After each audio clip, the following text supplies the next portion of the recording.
and thank you so much for inviting me to speak with you today. Thank you especially to Dr. Ryoko Ando, as well as Thierry Schneider for making the introduction and allowing me to contribute to your important work here today. My name's Pippa, and for the last 8 years, I've been a lawyer working with non-government organizations around issues of nuclear regulation in Canada, but also particularly the protection of water quality. Today, my presentation is divided into 2 portions. The first is a discussion around some theories and issues around decision-making processes and public engagement, and my experiences with those types of processes and lessons learned in the Canadian context. The second portion of the presentation is going to be about water protection specifically and monitoring decision-making. So the first issue or theory that is perhaps one of the most important when I consider public engagement in nuclear regulatory processes is that the public ultimately needs to be able to influence both the procedure and the outcome of an engagement session. And that is necessary for an engagement session to be meaningful. In order to be able to have influence over procedures and outcomes, there needs to be some degree of power sharing.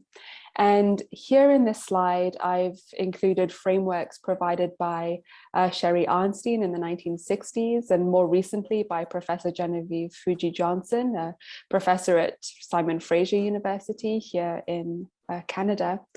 And their work both talks about how important power sharing and influence are in engagement processes.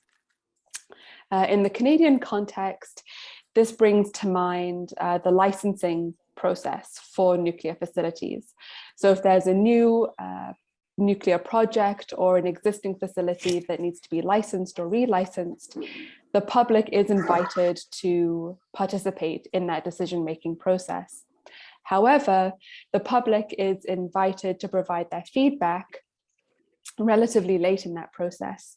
So sometimes there can be a year, sometimes there can be multiple years of regular communication between nuclear regulatory staff and project proponents or industry.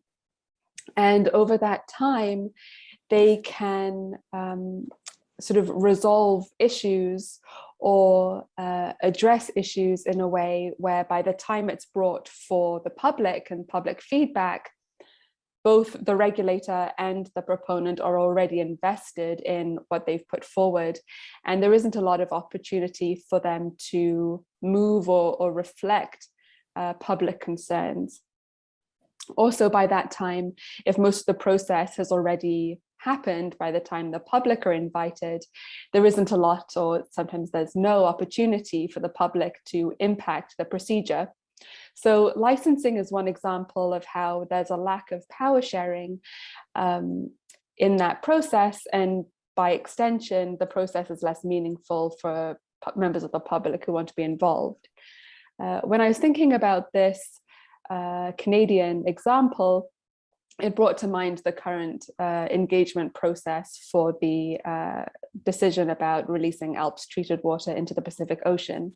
My understanding is that there's been 6 years where regulators and experts in industry have been discussing possibilities and have come up with a plan. And it's only in the current 2-year process that the public is being engaged. So this might be an area of parallel where the public is only being consulted in the late stages, so there's little opportunity to influence the procedure. And also there's already a lot of investment by authorities in the current status quo, and thus maybe less opportunity for the public to impact the ultimate decision about whether or not or how to release this water into the ocean. So this is an area where there are significant parallels. The second issue relates to the need for transparency and accountability. Transparency, in my understanding, relates to whether the public can access comprehensive information about issues that concern them. Transparency also has to be proactive and ongoing. So it shouldn't rely on specific information requests by the public, but rather should provide comprehensive information on a regular basis without being prompted. Furthermore, transparency is most meaningful when it's accompanied by accountability. So this means that when activities and policies are made transparent and publicly accessible, the public also has to have a say about them. And if there are issues that need to be addressed or changed, that there can be those accompanying processes to allow that. So here, what comes to mind is expressions of timelines or plans that are often provided by industry or regulators. And that can be an important aspect of transparency. However, accountability needs to accompany that as well, so that if a particular time frame for an activity seems unreasonable, there needs to be, again, a mechanism to ensure that there's a role for the public to kind of reality check. This is something that's similarly often lacking in Canadian processes and is likely maybe paying a similar role in Japanese processes. So the third theory and issue I'll discuss is defining public communication beyond risk. So when we talk about public communication and we talk about guidelines for public communication, these are often conflated with risk. So here we've got an example of the IAEA guidelines for communicating with the public, as well as the Canadian Nuclear Safety Commission's guidelines. And both of these documents implicitly conflate risk communication with public communication. And what this means as an approach is that there's often a debate about whether a certain risk of something happening is probable. And then based on that debate or the outcomes of that debate, they'll decide whether or not something's going to be communicated with the public. Now, this can be quite narrow in that, you know, risk is important, but it's not the only defining characteristic of nuclear activities. What I advocate for in my work is an impact approach rather than a risk approach. And that recognizes that there are a wide variety of impacts that can result from nuclear facilities in a given community. Potential impacts environmentally in terms of human health, economics, social relations. And all of those impacts can happen along a spectrum from positive to, you know, dangerous or challenging. And you know, if transparency means that communication happens in an ongoing and proactive way, then it can't just rely on risks or debates about risk. It has to address all kinds of impacts. And by doing so, it's going to allow the public to have a much more comprehensive understanding of what it means for nuclear facilities to be in a community. The last point I'll discuss in this first section of my presentation is the need to define expertise and expert knowledges in diverse ways. There's a growing recognition that no one type of knowledge is neutral or objective, but rather all kinds of knowledge is situated in personal and collective experience. So this means that knowledge based on experience and understanding of local context is just as valuable as academic or regulatory knowledge. And public engagement processes are necessarily pluralistic processes, and this is true of knowledge as well. So this is related to humility and the importance of regulators and others in power to approach different kinds of knowledge with humility. This is also related to the importance of relationships with media. So in the Canadian context, when nuclear issues are reported in the media, it's often in a very polarized way, where there's anti-nuclear people on one side and pro-nuclear people on the other side. But this is not often consistent with my own experiences of these issues, that they can be much more nuanced and people can have much more complex relationships with nuclear technologies. So ongoing dialogue with media and the need for nuanced and complex understandings of nuclear realities and experiences is really important, and something that members of the public can actively engage with and help support.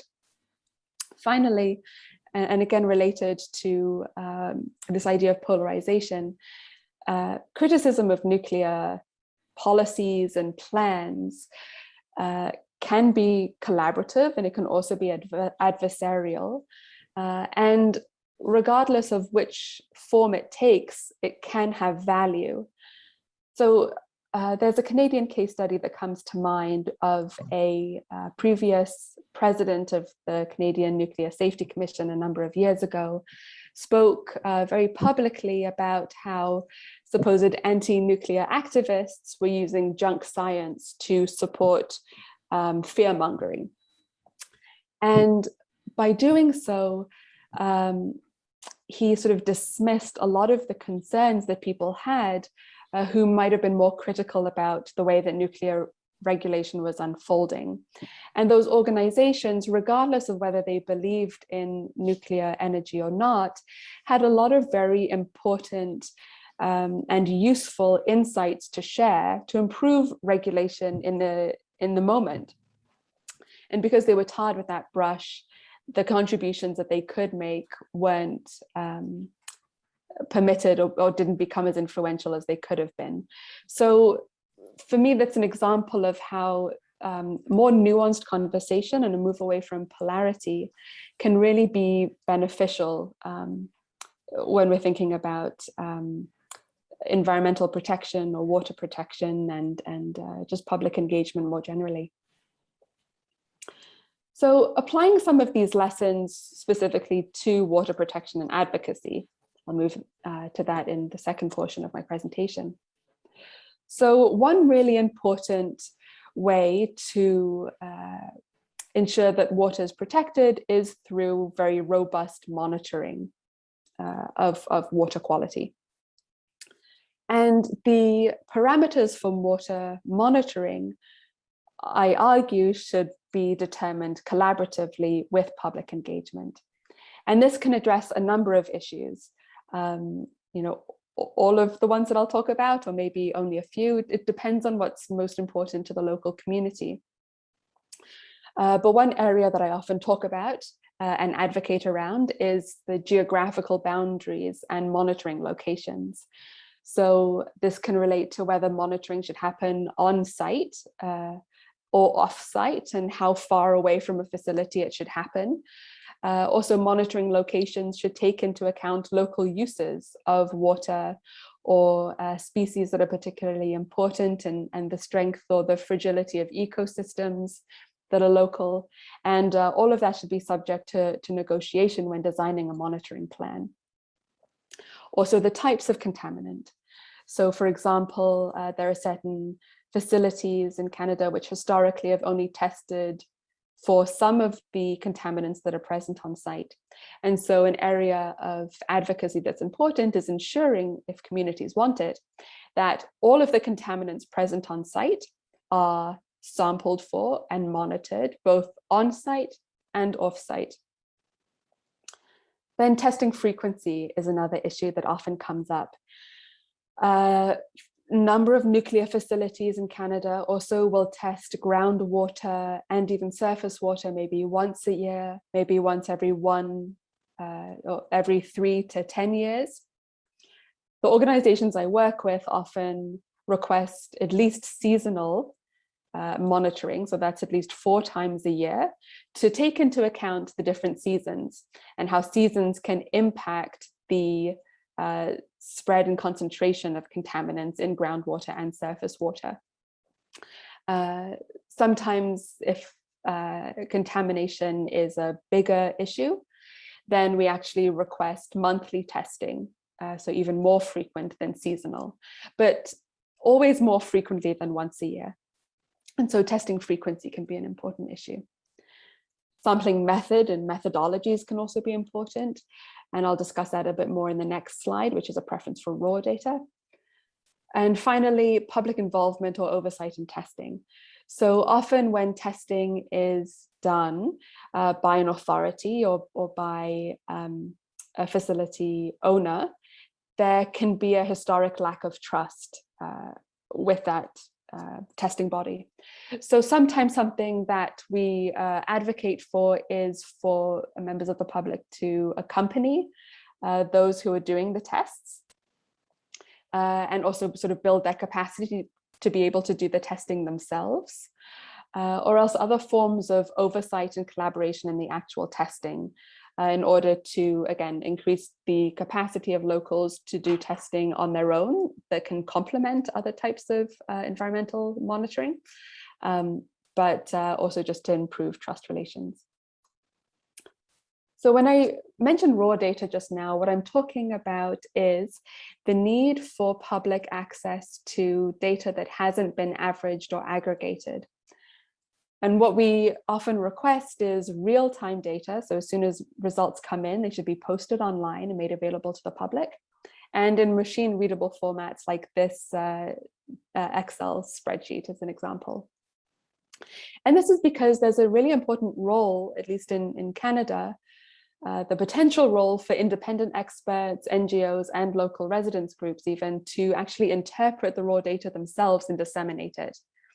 This is again because there are legacies of mistrust sometimes between regulators or between industry and the public. So access to raw data, and again, data that's sort of been overseen by members of the public, can help maybe more suspicious members of the public or more hesitant or critical members of the public feel more confident about the data and the information that they're receiving if it comes from these third parties. Also, NGOs often have very wide networks and they can get information to more diverse groups than maybe government can. Another benefit to NGOs and independent experts and local residents groups doing this data interpretation and dissemination is that it encourages relationship building with industry and government as well, because it requires constant communication. And that's good for relationship and trust building. Then co-determining standards. It's really important for actual environmental standards to be flexible and based on changing ecological conditions, as well as changes in science and our understanding of contamination and how it interacts with the environment. And local communities, again, have to have a say when setting these environmental standards that'll affect releases. And I have two case studies from Canada that might be of interest. One of them relates to tritium limits in Canada. The current drinking water limit for tritium is exceptionally high. It's 7,000 becquerels per litre. And that amount isn't always reached in reality, but it is a regulatory limit. Between 2006 and 2009, there was a process to review this limit, and the Ontario Drinking Water Advisory Council recommended 20 becquerels per litre rather than 7,000. Despite this recommendation and the extensive scientific evidence used to support it, the limits have not changed in Canada.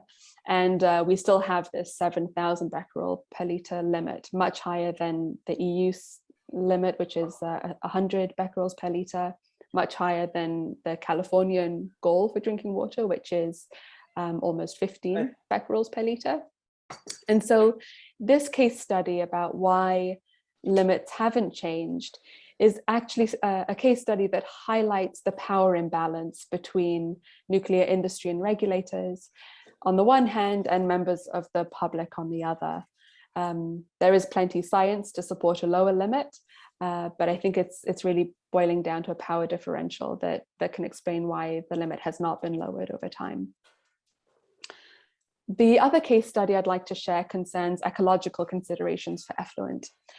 So in the past, traditionally in Canada, when determining how much radioactive effluent could be released into surface water, it was calculated by determining how much dilution would occur and how much of that diluted water a person could drink until they reached the 1 millisievert per year human dose limit. I was part of efforts for a number of years to encourage the limits to not only consider the dilution and human dose, but also exposure to these contaminants by fish and aquatic habitat. So